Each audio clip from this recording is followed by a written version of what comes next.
Brought to you by Agilus Diagnostics.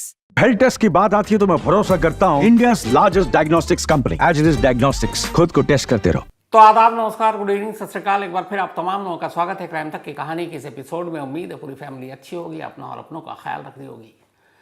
आमतौर पर कभी ऐसा मुकदमा सामने नहीं आता जब देश की तीन अदालतें एक साथ एक ही फैसला सुनाएं और फिर सबसे बड़ी अदालत यानी कि सुप्रीम कोर्ट भी वही फैसला सुनाए और उसके बाद वही सुप्रीम कोर्ट है वो अपने ही फैसले को पलट दे। आज की जो कहानी है वो न सिर्फ अदालत के उस उलट पुलट फैसले की कहानी है, बल्कि ये कहानी है उन पुलिस वालों की जिन्होंने कैसे एक केस का ही मर्डर कर दिया था। इस कहानी में जिन 6 लोगों को फांसी की सज़ा सुनाई गई, 13 साल तक वो इसी खौफ के साए में जीते रहे कि पता नहीं किस दिन डेथ वारंट जेल पहुंचे और अगली सुबह उनकी आखिरी सुबह हो। बाद में उनमें से एक दो ने अपने इंटरव्यू में कहा था कि जब सुप्रीम कोर्ट ने भी उनकी फांसी की सज़ा को बरकरार रखी, उसके बाद से हर रात जब वो सोते थे तो ऐसा लगता था कि उनके सीने पर अजगर बैठा हुआ है। अजगर बैठा हुआ है और वो बेबस है कि पता नहीं अब वो कब डसेगा। तो सीने पर अजगर लेकर वो बरसों सोते रहे कि ना मालूम अगले किस पल में मौत दस्तक दे दे और उनकी मौत तय है। मौत के इस खौफ ने उनकी ज़िंदगी छीन ली थी और सोचिए 13 लंबे सालों तक इसी खौफ के साए में वो सब जीते रहे कि पता नहीं अगली सुबह क्या होगा। ये कहानी है 2003 की। 2003 तारीख 5 जून, महाराष्ट्र के नासिक के पास एक परिवार के 5 लोगों का कत्ल हो जाता है। ये परिवार बेहद गरीब था। परिवार में कुछ 7 लोग थे। कुल 7 लोगों में से 5 का एक ही रात को कत्ल हो गया। सिर्फ 2 लोग जिंदा बच गए, उनमें से एक बूढ़ी माँ और एक उनका बेटा। रात को कत्ल होता है। कातिल घर में कुछ लूटपाट करते हैं, करीब 6-6.5 हज़ार रुपये के कुछ गहने और नकद लेकर चले गए। अब एक ही घर में 5 कत्ल हुआ, हंगामा मचा। पुलिस की टीम पहुंची, डिस्ट्रिक्ट से आई, अखबारों में खबर छपी, कत्ल की तफ्तीश शुरू हुई। जब तफ्तीश शुरू हुई तो सबसे पहले पुलिस ने पूछा कि जो कातिल थे क्या किसी ने देखा, क्योंकि उस घर में 2 जिंदा सबूत थे, एक माँ और एक बेटे। माँ बेटे ने कहा कि करीब 7-8 लोग आए थे, उनके हाथों में चाकू और डंडे थे, उन्होंने सबको मारा, लूटपाट की और उसके बाद चले गए। बस इतना ही उन्होंने देखा। पूछा गया कि क्या आप चेहरे पहचान सकती हैं? बेटे ने कहा और माँ ने हाँ, हमारे सामने आए थे, उन्होंने चेहरा अपना ढका भी नहीं था। पुलिस को लगा कि चलो केस आसान है। अब पुलिस ने तफ्तीश शुरू की। कई दिन बीत गए, कोई भी सुराग नहीं मिला। तब फिर आला पुलिस अफसर ने एक प्लान बनाया। उन्होंने कहा कि इस नासिक के आसपास के जितने भी वांटेड क्रिमिनल हैं या जो क्रिमिनल हैं, जो BC हैं, बैड कैरेक्टर हैं, उनकी लिस्ट निकालो और उनकी तस्वीर निकालो। अब ऐसे सारे लोगों के जो नासिक के इर्द गिर्द करीब 100 किलोमीटर के आसपास थे, सारे ऐसे क्रिमिनल की तस्वीरें निकाली गई और इन तस्वीरों को लेकर फिर उन माँ बेटों को बुलाया गया और कहा गया कि ये सारी तस्वीरें आप ध्यान से देखिए। पूरी एक एल्बम बना दी थी पुलिस ने। उस एल्बम में तमाम छटे हुए बदमाशों, कातिल, चोर, उचक्कों, डकैतों की तस्वीरें थी और वो उसी ज्यूरिसडिक्शन की थी जिसमें ये क्राइम हुआ था। माँ बेटे घंटों उन तस्वीरों को देखते रहते हैं, एल्बम को पलटते रहते हैं और फिर धीरे धीरे वो उनमें से 4 लोगों की शिनाख्त करते हैं और कहते हैं कि यही 4 है जो उस रात आए और उन्होंने कत्ल किया। कमाल ये था कि न सिर्फ माँ ने उन 4 को पहचाना, बल्कि बेटे ने भी उन्हीं 4 को पहचाना और कहा यही वो थे जो आए थे और इनके साथ 2-4 लोग और भी थे। लेकिन तस्वीर में सिर्फ उन्होंने 4 लोगों की शिनाख्त की। अब पुलिस को लगा कि चलो केस सॉल्व हो गया, लेकिन पुलिस ने उनमें से किसी को गिरफ्तार नहीं किया। वजह क्या, आज भी नहीं मालूम। धीरे धीरे वक्त बीता, इधर केस में गिरफ्तारी हो नहीं रही है, पुलिस पर दबाव है।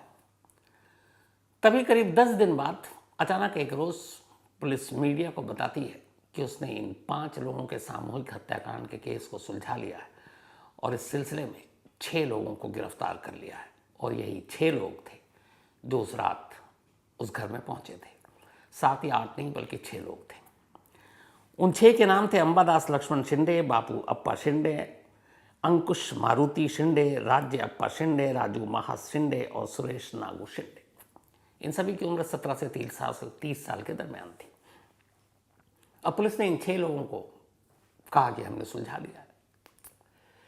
इसके बाद पुलिस इन 6 लोगों को उन्हीं माँ बेटे के पास भी गई लेकर और कहा कि उस रात जो आपके घर में कत्ल हुए 5 इनमें से पहचानिए। ये 6 हैं जो उस रात आए थे। हैरानी ये थी कि माँ और बेटे ने उन 6 के 6 लोगों को पहचान लिया और कहा कि हाँ, यही 6 थे।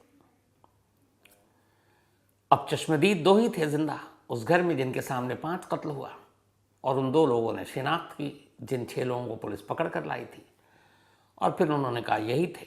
पुलिस का काम आसान हो गया, उन्हें उठाकर जेल में भेज दिया और अब चार्जशीट तैयार हो रही है।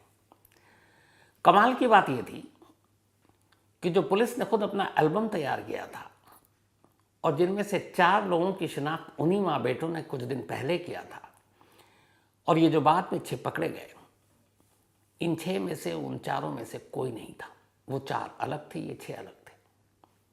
दूसरी कमाल की बात यह थी कि जो पुलिस ने एल्बम दिया था वो उसी ये 100 किलोमीटर के अंदर के मौजूद मुजरिमों की थी, और ये जो 6 लोगों को पकड़कर पुलिस ने केस को ओपन किया, ये वहाँ से 300 किलोमीटर दूर रहा करते थे।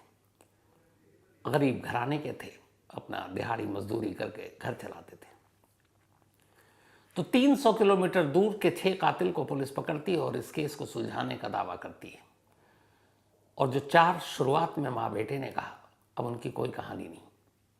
पुलिस ने ना उनको गिरफ्तार किया, ना आगे किसी FIR, ना चार्जशीट में उनकी कहानी आई। अब 5 कत्ल था, संगीन जुर्म था, सज़ा सख्त होनी थी। इसके बाद ये मामला कोर्ट में पहुंचता है। जब ये मामला सबसे पहले सेशन कोर्ट में गया तो कोर्ट ने अपना फैसला सुनाया, और कोर्ट का जो फैसला आया उसमें जो उम्मीद थी वही हुआ। 2003 में यह कत्ल हुआ था 5 जून को। अगले 3 साल तक मुकदमा चला, और मुकदमा चलने के बाद जून 2006 में पुणे की डिस्ट्रिक्ट कोर्ट ने यानी लोअर कोर्ट ने अपना फैसला सुनाया और इन 6 के 6 लोगों को मौत की सज़ा दी। सज़ाए मौत यानी फांसी। ये 6 के 6 कहते रहे हम बेगुनाह हैं, बेकसूर हैं, अदालत ने नहीं सुना और इन 6 के 6 को सज़ाए मौत दे दी। अब उसके बाद इन लोगों ने इस फैसले को बॉम्बे हाई कोर्ट में चैलेंज किया। बॉम्बे हाई कोर्ट में ये मुकदमा गया। करीब 9 महीने में बॉम्बे हाई कोर्ट ने भी फैसला सुना दिया। मार्च 2007 में बॉम्बे हाई कोर्ट ने अपना फैसला सुनाया, लेकिन ये कहा कि इन 6 लोगों में से 3 सबसे ज़्यादा जालिम थे, इसलिए उनकी तो फांसी की सज़ा बरकरार रहेगी, लेकिन जो बाकी 3 हैं उनका रोल कम था, इसलिए उनको उम्र कैद में तब्दील कर देते हैं उनकी सज़ा। तो लोअर कोर्ट ने 6 को फांसी दी। बॉम्बे हाई कोर्ट ने इन 6 में से 3 की फांसी बरकरार और 3 की सज़ा कम करके उम्र कैद कर दी। अब ये लोग फिर से सुप्रीम कोर्ट पहुंचे। सुप्रीम कोर्ट पहुंचे और सुप्रीम कोर्ट में भी 2 साल तक मुकदमा चला। अप्रैल 2009 सुप्रीम कोर्ट ने एक ऐतिहासिक फैसला सुनाया। उसने कहा कि 5 लोगों का कत्ल रेयरेस्ट ऑफ रेयर, बहुत ही विभत्स, हीनियस, खूंखार, इसलिए इन कातिलों के लिए माफ़ी और सज़ा कम करने की कोई गुंजाइश बनती नहीं है। तो बॉम्बे हाई कोर्ट ने जो 3 लोगों की सज़ा फांसी से पलटकर उम्र कैद कर दी थी वो गलत है। सुप्रीम कोर्ट ने कहा कि 6 के 6 मरने के लायक हैं और इसलिए इन 6 के 6 को सज़ाए मौत ही दी जाएगी। यानी लोअर कोर्ट ने 6 को फांसी दी, बॉम्बे हाई कोर्ट ने 6 की फांसी में से 3 बरकरार रखते हुए 3 की उम्र कैद में सज़ा तब्दील कर दी, लेकिन सुप्रीम कोर्ट आते आते फिर से 6 के 6 को फांसी की सज़ा सुना दी गई। अब इसके बाद मौत तय। 2009 की बात है, ये चलता रहा। अब इन 6 की 6 उम्मीदें दम तोड़ गई। मौत करीब दिख रहा है। हर दिन जेल का अब इनके ऊपर भारी है, और तभी ये लोग सोचते थे कि जैसे इनके सीने पर अजगर लेटा हुआ है या बैठा हुआ है और बस किसी भी पल डंक मारेगा और मर जाएंगे। खौफ के साए में ये ज़िंदगी जीते रहे। तभी बॉम्बे की एक NGO को इनके बारे में पता चला। वो लीगल एड, कानूनी मदद देते हैं। ये लोग बेहद गरीब थे। उन्होंने केस स्टडी की तो वो चौंक उठे। इसके बाद उन्होंने सुप्रीम कोर्ट का जो फैसला था उसको चैलेंज करने का उसी कोर्ट में फैसला किया। फिर ये सुप्रीम कोर्ट पहुँचे और सुप्रीम कोर्ट में जाकर कहा कि ये जो आपने फैसला 2009 में सुनाया 6 की फांसी की, ये गलत है, क्योंकि ये बेकसूर है। सुप्रीम कोर्ट ने खैर रिव्यू पिटिशन एडमिट कर लिया, कहा ठीक है मुकदमे की फिर से सुनवाई करते हैं। लेकिन उस मुकदमे की सुनवाई में 9 साल बीत गए। फांसी देने में फटाफट फांसी दे दी तीनों कोर्ट ने, लेकिन जब ये फांसी सही है या नहीं, सज़ा सही है या नहीं, इसकी बारी आई सुनवाई की, तो 9 लंबे साल लग गए। अब सोचिए 9 साल और 2003 से ये सब जेल में है। 6 साल बीते तो 9 तक तो फांसी ही फांसी इनके हिस्से आई। अब उसके बाद 2018 आया और 18 में सुप्रीम कोर्ट ने कहा कि ठीक है अब हम रिव्यू पिटिशन को एक्सेप्ट करेंगे। तो 15 साल तो यूं ही बीत गए 18 तक कि पता नहीं जिंदगी और मौत में क्या फैसला होगा। 18 से सुप्रीम कोर्ट ने अपने मुकदमे की सुनवाई शुरू की। मार्च 2019 का महीना है। मार्च 2019 सुप्रीम कोर्ट के इतिहास में एक ऐतिहासिक फैसला, एक ऐसा फैसला जो कानून, पुलिस, इन्वेस्टिगेशन, निचली अदालतें, उनके फैसले, इन सब पर सवालिया निशान लगा देते हैं। जब सुप्रीम कोर्ट ने अपने ही दिए हुए फैसले को दोबारा सुनने की इजाज़त दी, 3 जजों की बेंच बैठी, पूरे मुकदमे हर सबूत को गहराई और बारीकी से सुना, और तब जाकर पहली बार यह एहसास हुआ कि इस केस का कैसे मर्डर हुआ था 2003 में ही। सुप्रीम कोर्ट के सामने एक एक सबूत रखे गए। जो पहली चीज़ थी वो ये थी कि जिन 4 लोगों को सबसे पहले उन माँ बेटों ने पहचाना था कि उस रात ये आए थे, और ख़ुद पुलिस अपनी एल्बम लेकर गई थी, पुलिस के वांटेड लिस्ट में वो शामिल थे। लोअर कोर्ट, हाई कोर्ट और सुप्रीम कोर्ट ने जब पहली बार फांसी की सज़ा सुनाई, इन तीनों अदालतों में कभी उन 4 लोगों और उस गवाही का कहीं जिक्र ही नहीं किया गया। जिस पहले विटनेस, जो आई विटनेस है, जिनको बताया। अब ये सोचिए कि एक केस है और उसमें 2 ही गवाह हैं और कोई गवाह नहीं, और वो दोनों गवाह गवाही दे रहे हैं, 4 लोगों को पहचान रहे हैं, और वो पूरे केस के ट्रायल में नदारत है। वो 4 तस्वीरें, वो 4 क्रिमिनल, न पुलिस ने कभी गिरफ्तार किया, न कभी कोर्ट में पेश किया, न चार्जशीट में उनका नाम मेंशन किया, और घर वालों को कुछ और समझाया। सुप्रीम कोर्ट को ये बात बहुत अटपटी लगी। फिर सुप्रीम कोर्ट ने कहा कि अच्छा ये 6 लोग कब रडार पर आए। तो पता चला कि जिस घर में यह कत्ल हुआ 5 जून 2023 को, वहाँ से 300 किलोमीटर दूर ये 6 लोग अपने परिवार के साथ रहते थे। जब उनकी हिस्ट्री निकाली गई तो पता चला कि वो जिस जगह पर रहते थे वहाँ पैसे और इनकी मजदूरी और दिहाड़ी इतनी कम थी कि तो बाहर जाने का सोच भी नहीं सकते थे, क्योंकि जिस दिन बाहर जाएंगे पता नहीं घर में चूल्हा जलेगा कि नहीं जलेगा। तो ये कभी अपने उस इलाके से निकले ही नहीं बाहर। तो जो शख्स कभी निकला नहीं और उसके सारे गवाही के लिए दर्जनों लोग मौजूद हैं, और ये कोर्ट में कहा भी गया, लोअर कोर्ट में सुनवाई नहीं हुई, वो शख्स 300 किलोमीटर जाएगा और उसी 5 जून 2003 के आसपास की बात है ये, और फिर लौट आएगा, ये पॉसिबल ही नहीं है, क्योंकि ये लोग कभी उस इलाके को छोड़कर गए ही नहीं थे और इनके पास जाने के लिए इतने पैसे नहीं थे।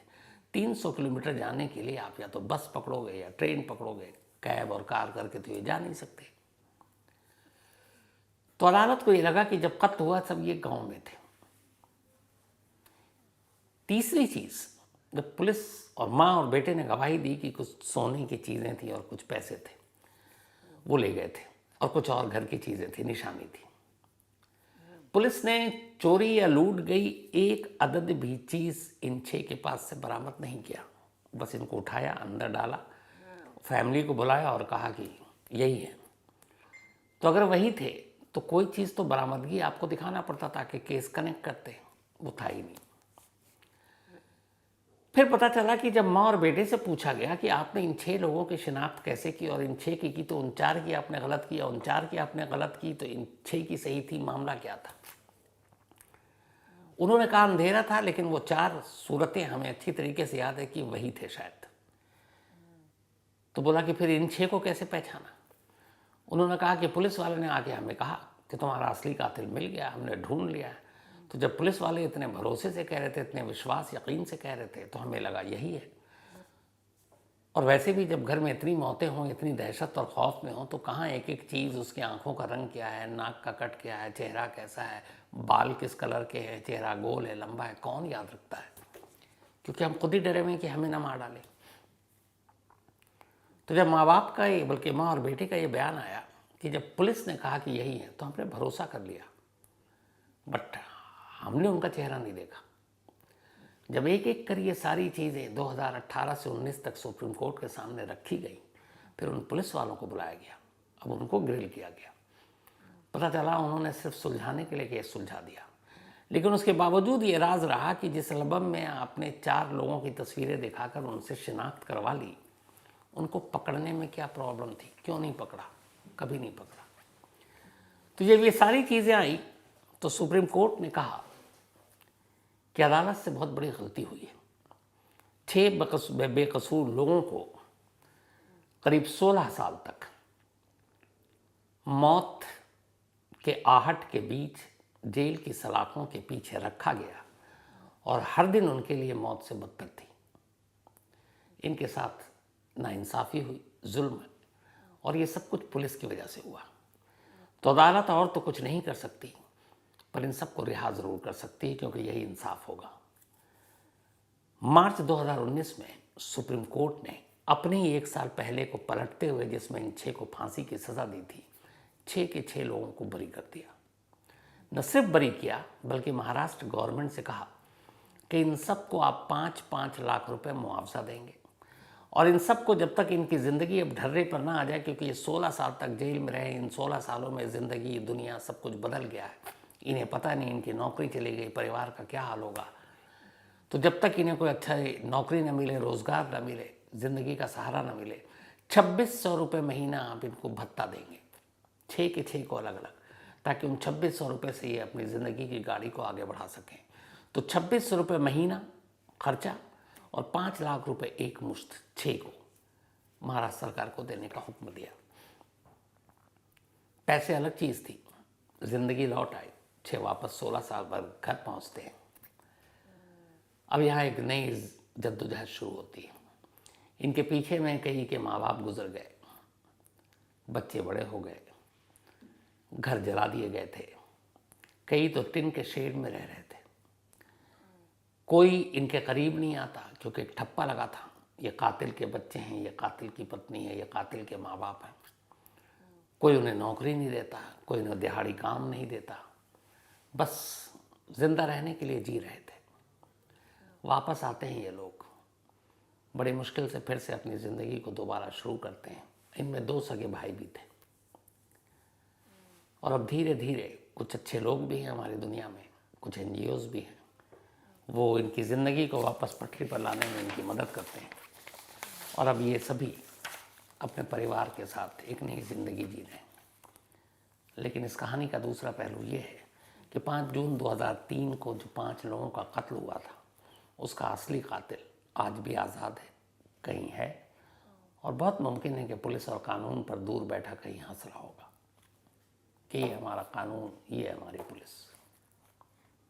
तो ये थी आज की कहानी। कहानी ख़त्म करूं उससे पहले वही अपना सिलसिला।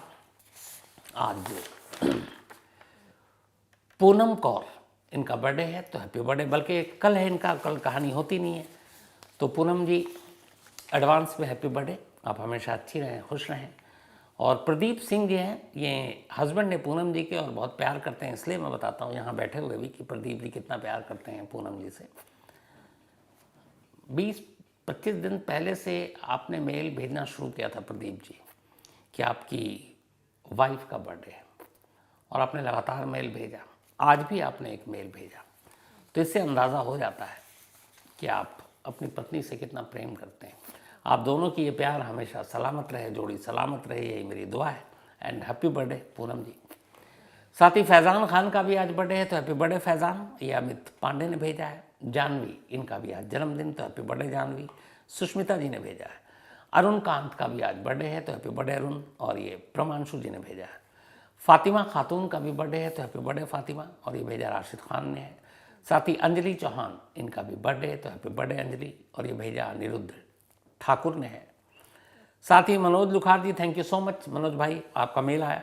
और आप दिसंबर में दिल्ली आ रहे हैं, पक्का मुलाकात होगी आपसे। बस दिल्ली आइए और मुझे बताइएगा, मिलते हैं एक दिन। तो कहानी में आज इतना ही। अब आपसे मुलाकात होगी मंडे को किसी नई कहानी के साथ, लेकिन आज तक पर कल संडे रात 11 बजे आप क्राइम कहानियाँ विश्रम से देख सकते हैं।